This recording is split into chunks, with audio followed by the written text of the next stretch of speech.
성경 말씀 보시겠습니다. 사도행전 1장 9절에서 12절까지의 말씀입니다. 사도행전 1장 9절에서 12절 같이 읽겠습니다. 이 말씀을 마치시고 그들이 보는데 올려져 가시니 구름이 그를 가리어 보이지 않게 하더라. 올라가실 때에 제자들이 자세히 하늘을 쳐다보고 있는데 흰옷 입은 두 사람이 그들 곁에 서서 이르되 갈릴리 사람들아 어찌하여 서서 하늘을 쳐다보느냐. 너희 가운데서 하늘을 올려지신 이 예수는 하늘로 가심을 본 그대로 오시리라 하였느니라. 제자들이 감람원이라는 산으로부터 예루살렘에 돌아오니 이 산은 예루살렘에 가까워서 안식일에 알맞은 길이라. 아멘.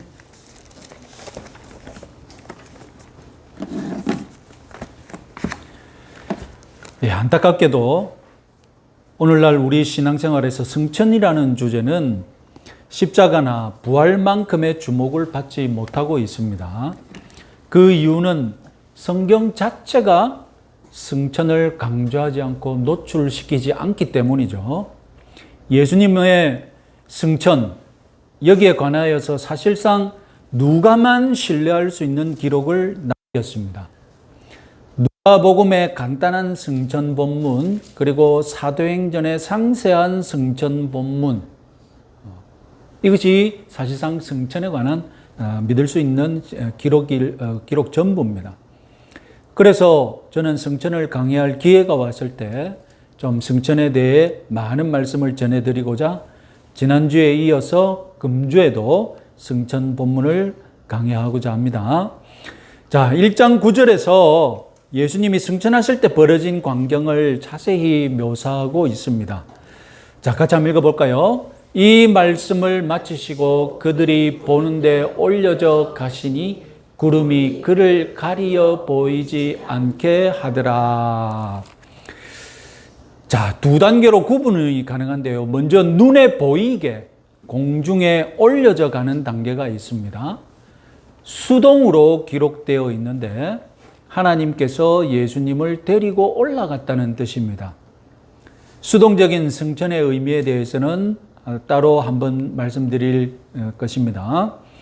다음 단계는 구름이 예수님을 가리어 보이지 않게 되는 장면이 있습니다. 이것은 단순히 예수님이 구름 속으로 들어갔다는 뜻은 아닌 것 같고, 이 역시 구름이 적극적으로 움직여서 예수님을 감춰버렸다는 뜻인 것 같습니다. 구약에서 구름은 하나님의 임재의 상징입니다. 또한 하나님의 이동과 움직임을 상징합니다. 고대인들은 구름을 신들의 탈 것, 신들의 이동수단으로 여겼습니다. 고대인들의 감수성입니다, 그것이. 그래서 하나님께서도 고대인들의 이해력과 수용력을 적용하여서 하나님이 나타나실 때나 하나님이 어렵게도 현현한다고 하죠. 우리는 나타날 때나 할 때 항상 구름이 동반하는 것을 볼 수 있습니다. 고대인들에게 예수님의 승천은 어떻게 보였을까요? 마치 하늘에서 마차 같은 구름이 보내어져서 예수님을 천상으로 데려가는 듯이 연출되었다는 것입니다. 신앙이 있는 제자들은 승천을 어떻게 이해했겠습니까? 하나님께서 예수님을 구름에 태워서 하늘로 데리고 가셨구나. 이렇게 이해되도록 승천 장면이 하나님께서 그렇게 만드셨다는 것입니다. 자, 지난 시간에 승천이 유익하고 또한 승천이 필요한 이유 두 가지를 말씀드렸습니다. 첫 번째는 부활하신 예수님은 지상에 계신 것보다 차라리 성령님이 강림하시는 것이 우리 이 교회에 더 유익하기 때문이다라고 말씀드렸습니다. 두 번째는 예수님이 사명을 완수했기 때문이다. 심부름꾼은 심부름을 완수했으면 돌아가서 심부름을 완수했다고 보고하고 인정을 받아야 됩니다. 심부름꾼이 돌아가지 않는다면 심부름이 끝나지 않았다거나 심부름꾼이 사고가 났다는 그런 말이 되겠죠. 예수님은 하나님의 심부름꾼입니다. 예수님은 하나님이 심부름을 맡겨서 지상에 보내신 분이십니다. 그래서 예수님은 십자가에서 다 이루었다. 나는 심부름 다 완성했다. 나는 하나님이 맡기신 일 다 완성했다. 예, 이렇게 선언하셨기 때문에 하나님께 인정을 받아야죠. 하나님은 다 이뤘다고 인정 안 하는데 예수님 혼자 나는 다 이뤘다 하면 큰일 나잖아요. 그래서 1차로 하나님이 인정하신 것이 무엇입니까? 부활이죠. 그래, 인정한 거 내가 인정한다. 내가 다 이룬 거 인정한다. 그리고 데리고 가셔서 또 다른 인정을 해 주실 것입니다. 자, 승천이 꼭 필요한 세 번째 이유, 승천은 하나님의 포상 절차이기 때문입니다. 일반적으로 임무를 성공적으로 완성하면 포상 절차가 따르잖아요. 잘했으면 상 주고 못했으면 벌 받고. 성부 하나님도 사명을 완수하신 예수님을 부활시키셔서 이 사명 완수에 대한 것을 평가를 하시고 상을 줄지 어떻게 할지 결정을 하셔야 되는데, 승천은 알고 보니 포상 절차였다는 것입니다. 이제 부활하신 주님을 본국으로 불러들여서 포상 절차를 진행하시렵니다. 승천하는 것이 포상 절차라면 그러면 그 포상은 무엇인가? 상의 내용은 무엇인가? 그 상이 바로 하늘과 땅의 모든 권세를 주시는 것. 그래서 예수님은 부활하신 이후에 만왕의 왕, 만물의 주가 되셔서 등극하시는 것입니다. 그래서 승천이 포상하는 절차이기에 예수님은 승천과 동시에 만왕의 왕이 되고 그렇게 되려면 대관식을 가져야 하지 않습니까? 그래서 이 대관식에 치른 예수님이 어디에 앉으시는 것입니까? 하나님 보좌 우편에 앉으셔서 이제 하나님으로부터 이 세상의 통치권을 위임받은 공동 통치자로서 좌정에 계시는 것입니다. 대표적인 말씀 에베소서 1장 20절, 히브리서 10장 12절 말씀 같이 한번 읽겠습니다. 그의 능력이 그리스도 안에서 역사하사 죽은 자들 가운데서 다시 살리시고 하늘에서 자기의 오른편에 앉히사 오직 그리스도는 죄를 위하여 한 영원한 제사를 드리시고 하나님 우편에 앉으사. 우리는 포상으로 승진을 하게 되면 누가 부장 자리에 앉았다, 그죠? 이렇게 말하지 않습니까? 이사 자리에 앉았다, 이렇게 말하지 않습니까? 하나님은 승천하신 예수님을 하나님 오른편 보좌에 앉히셨던 것입니다. 이런 이야기와 같습니다. 왕은 왕자에게 사명을 맡겨서 자기 땅에 보내서 능력이 어떤지 가름하려고 합니다. 이 왕자는 모든 사명을 성실히 완수하였습니다. 그래서 드디어 왕은 왕자가 왕이 될 대관식 날을 정합니다. 대관식 당일 왕자는 모든 이에게 왕으로 인정받고 등극하여서 지금 아버지 왕과 공동 통치자가 되는 것입니다. 우편 보좌에 앉은 것입니다. 예수님은 마치 왕이 자기의 전권을 양도한 그런 통치자와 같이 모든 권세를 위임받아서 만왕의 왕으로 등극하셔서 하나님 보좌 우편에 앉아 계심을 믿으시기 바랍니다. 자, 간단하게 줄이면 승천하시는 예수님의 최종 목적지 어디입니까? 하나님 우편 보좌였던 것입니다. 그래서 승천은 포상이었던 겁니다.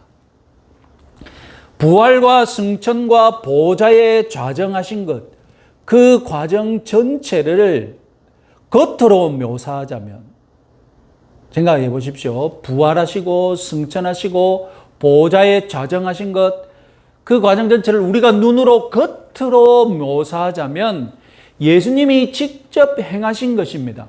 그래서 성경은 능동적으로 묘사합니다. 그러나 속을 보면 모두 성부 하나님이 예수님을 인정하시고 일으키셨고 하늘로 데려가셨고 우편 보좌에 앉히신 일이기도 합니다. 그래서 성경은 수동으로도 묘사합니다. 이해되겠습니까? 자, 부활하시고 승천하시고 보좌에 앉은 것, 겉으로 보면 예수님이 한 것이지 않습니까? 그죠? 겉으로 보면 예수님이 부활하셨고 예수님이 하늘로 올라가셨고 예수님이 자리에 앉은 것이니 겉으로 묘사하기에는 능동으로 예수님이 직접 그렇게 하셨다는 것이죠. 성경이 그렇게도 묘사합니다. 그러나 가만히 그 속을 보면 부활, 승천, 보좌에 앉으신 것 다 하나님께서 예수님이 사명을 완수하신 것을 인정하시고 부활시키시고 데리고 가셨고 자리에 앉히신 일이라는 겁니다. 그래서 그 속사정을 보면 그것은 수동으로 묘사되는 거죠. 하나님이 하셨고 예수님 입장에서는 다 어떻게 된 겁니까? 받은 것이죠.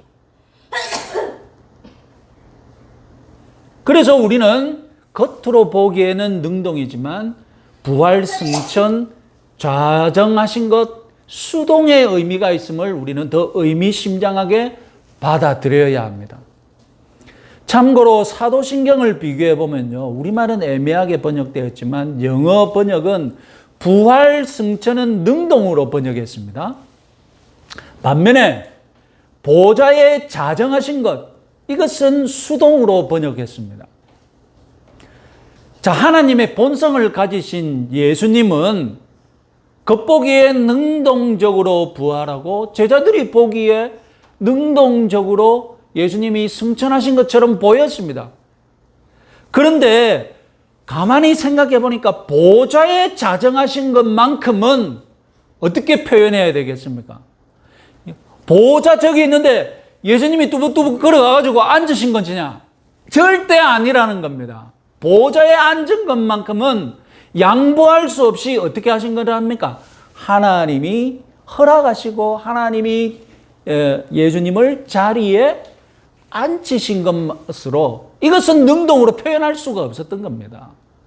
그래서 하나님이 보좌를 예수님에게 허락하시고 그것을 예수님 입장에서는 수동으로 자리에 앉히셨다는 것, 이것은 분명하게 기억하시기 바랍니다. 자, 이렇게 예수님은 수동적으로 보좌에 앉게 되었지만 그럼 보좌에 앉으셔서 뭐 아무것도 안 하고 가만히 나는 만왕의 왕입니다 이렇게 있는 것이냐, 내가 왕입네 하면서 가만히 앉아 계시는 그런 수동적인 자세로 통치를 한단 말이냐, 그건 또 아닙니다. 수동적으로 우편 보좌에 앉으셨지만 예수님은 통치를 해야 되기 때문에 능동적으로 통치하실 것인데 이 통치라는 것이 무엇입니까? 그건 바로 예수님이 승천이 필요한 이유 네 번째는 승천하신 예수님은 대제사장으로서 통치하셔야 하기 때문입니다. 승천하신 예수님은 만왕의 왕으로 우편 보좌에 앉아 계시지만 동시에 대제사장으로 우리의 대제사장, 교회의 대제사장으로 통치하신다는 것입니다. 지난주에 예수님은 우리의 영원한 대제사장임을 마지막에 말씀드렸습니다. 희생제사를 집례하는 대제사장으로 예수님은 지상에서는 더 이상 할 일이 없습니다. 예수님이 대제사장인데 지상에 계속 계신다. 그건 뭘 뜻합니까? 그건 예수님이 준비하신 제사가 더 있다는 뜻입니다. 예수님이 대제사장으로서 지상에서는 할 일이 없다. 그것은 무슨 말입니까? 더 이상 제사가 없다는 뜻이죠. 그럼 더 이상 희생 제사를 집례하지도 않아도 되는데 왜 천상에서도 대제사장직을 가지고 계셔야 할까요? 할 일이 없으면 직분이 필요 없는 거잖아요. 천상에서는 대제사장으로 통치해야 하기 때문입니다. 예수님이 대제사장으로 통치하실 것이라는 것, 자, 누가복음 24장 50절 51절 같이 한번 읽어보겠습니다. 예수께서 그들을 데리고 베다니 앞까지 나아가사 손을 들어 축복하시니 축복하실 때에 그들을 떠나 하늘로 올려지시니. 누가복음에 의하면 예수님은 승천하실 때에 손을 들고 제자들을 축복하는 순간 하늘로 올리셨습니다. 아마 하늘로 올려가면서도 계속 손을 들고 제자들을 축복하셨을 것입니다. 자, 손을 들고 축복하는 행동, 누구의 행동입니까? 대제사장이 이스라엘을 향하여서 하는 행동이에요.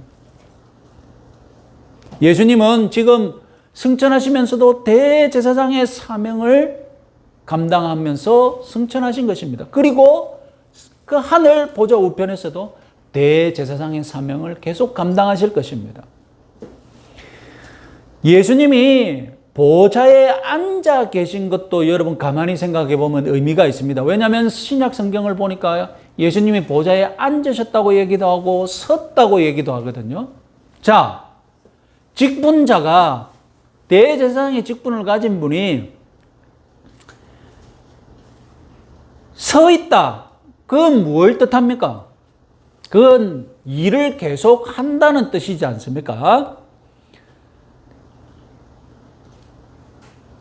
자신이 집내야 할 희생 제사가 있다면 제사장은 앉아 있을 수가 없습니다. 서 있는 제사장은 희생 제사가 진행되고 있는 것을 뜻합니다. 대제사장이 앉아 있다는 것은 이제 희생 제사가 끝났다는 말이 되겠죠. 그래서 우리의 영원한 대제사장은 앉아 있습니다. 희생 제사가 끝났기 때문에 서 있을 필요가 없습니다.